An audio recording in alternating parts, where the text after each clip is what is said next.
Penelitian pada tahun 2022 menunjukkan bahwa pendekatan berbasis penerimaan dapat menurunkan kadar kortisol sebesar 23% pada partisipan yang mengalami stres kronis. Penurunan hormon stres ini terjadi karena aktivasi jalur parasimpatik yang terstimulasi oleh latihan pernapasan sadar selama 5 menit. Mekanisme tersebut memperbaiki keseimbangan neuroendokrin, sehingga respon fisiologis terhadap tekanan menjadi lebih ringan. Data tersebut diambil dari sampel 150 orang dewasa yang dipantau selama 3 bulan dalam sebuah uji klinis terkontrol. Hasil ini sejalan dengan studi sebelumnya yang menegaskan bahwa mindfulness meningkatkan regulasi emosional. Karena kortisol berperan langsung dalam peningkatan gula darah, penurunan 23% dapat menurunkan risiko diabetes tipe 2 pada populasi berisiko tinggi. Meskipun banyak orang menganggap stres sebagai hal yang tak dapat dihindari, fakta ilmiah ini membuka peluang intervensi sederhana. Namun, apa yang sebenarnya dilepaskan di otak kita ketika kontrol ditanggalkan? Studi fMRI tahun 2020 mengungkapkan bahwa aktivitas korteks prefrontal dorsolateral turun sebesar 15%, sementara aktivitas insula berkurang 22% saat subjek mempraktikkan teknik melepaskan. Penurunan aktivitas di DLPFC menandakan berkurangnya beban kognitif yang terkait dengan perencanaan berlebihan. Sementara penurunan di insula mengindikasikan penurunan persepsi rasa tidak nyaman dan rasa takut. Mekanisme neuroplastik ini terjadi melalui modulasi jaringan saluran limbik yang terhubung ke sistem reward.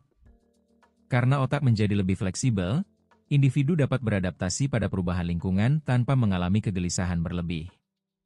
Penelitian tersebut melibatkan 40 peserta yang menjalani sesi pelatihan mindfulness intensif selama 4 minggu. Bagaimana perubahan otak ini dapat diterjemahkan ke dalam tindakan sehari-hari yang berdampak nyata? Di Yogyakarta, Pak Jaya memutuskan untuk melepaskan kontrol berlebih pada lahan pertaniannya dan mengadopsi praktik agrikultur terbuka.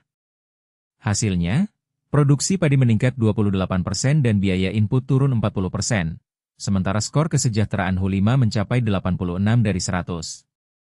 Penurunan beban mental berkontribusi pada keputusan yang lebih responsif terhadap kondisi tanah dan iklim. Sementara itu, tim penanggulangan banjir, Lestari, di Jakarta mengimplementasikan pendekatan bottom-up yang memberi ruang bagi warga untuk mengambil inisiatif. Dalam 3 musim hujan, kerusakan properti berkurang 22% dan partisipasi komunitas naik 71%. Keberhasilan kedua contoh menunjukkan bahwa melepaskan kontrol dapat memicu kolaborasi dan inovasi pada tingkat sosial. Namun, apakah kekuatan melepaskan ini dapat diukur secara ilmiah pada level perilaku kolektif? Penelitian psikologi pada tahun 2021 menemukan bahwa fleksibilitas psikologis menurunkan risiko depresi pada remaja sebesar 40%, menunjukkan bahwa menerima ketidakpastian melindungi kesehatan mental. Sebagai kekuatan ketiga, studi Harvard Business Review 2019 melaporkan bahwa tim yang menyingkirkan mikromanajemen meningkatkan produktivitas sebesar 37% dalam 6 bulan. Peningkatan produktivitas ini muncul karena anggota tim mendapat keleluasaan untuk mengatur prioritas mereka, yang mengurangi beban kerja berlebihan. Kekuatan keempat terletak pada ajaran Stoik, di mana praktik apatheia dikaitkan dengan harapan hidup tambahan rata-rata 1,8 tahun pada populasi berusia lebih dari 60 tahun, menurut riset Lancet Public Health 2023. Manfaat jangka panjang ini dihasilkan dari pengurangan reaktivitas emosional terhadap rangsangan negatif. Ketiga bukti ini menegaskan bahwa melepaskan kontrol bukan sekadar ide kebijaksanaan, melainkan faktor yang dapat diukur secara kuantitatif dalam domain kesehatan, produktivitas, dan harapan hidup. Lalu bagaimana penerapan praktis dari kekuatan ini dapat memengaruhi pilihan harian Anda?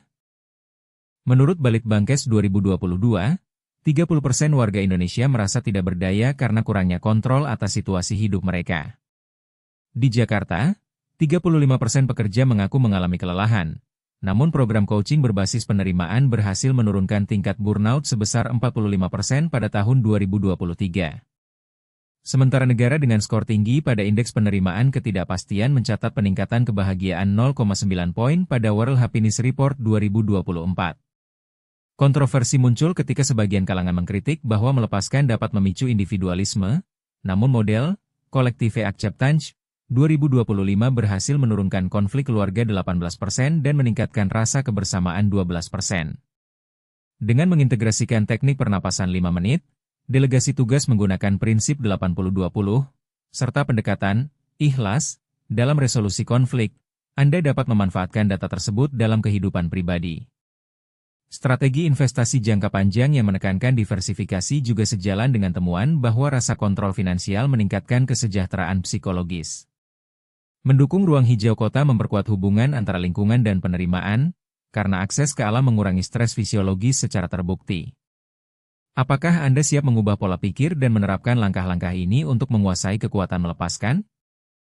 Kesimpulannya, data ilmiah menunjukkan bahwa melepaskan kontrol dapat menurunkan hormon stres, meningkatkan fleksibilitas otak, dan memperpanjang harapan hidup. Berbagai studi dan contoh nyata memperkuat argumen bahwa pendekatan ini tidak hanya bersifat filosofis, melainkan memiliki dampak terukur pada kesehatan, produktivitas, dan kebahagiaan. Dengan menggabungkan praktik pernapasan, delegasi, dan nilai budaya, ikhlas, Anda dapat menciptakan pola hidup yang lebih seimbang. Jangan lewatkan peluang untuk bergabung dalam tantangan Let Go yang akan diluncurkan bulan depan, di mana ribuan peserta akan berbagi pengalaman mereka. Klik tautan deskripsi untuk mengakses panduan lengkap dan bergabung dengan komunitas yang mendukung pertumbuhan bersama. Jika Anda menemukan video ini bermanfaat, berikan suka dan bagikan kepada teman-teman yang membutuhkan perubahan positif. Saksikan video berikutnya untuk mendalami cara teknologi artificial intelligence dapat mempercepat proses penerimaan dalam era digital. Terima kasih telah menyimak. Sampai jumpa di episode selanjutnya.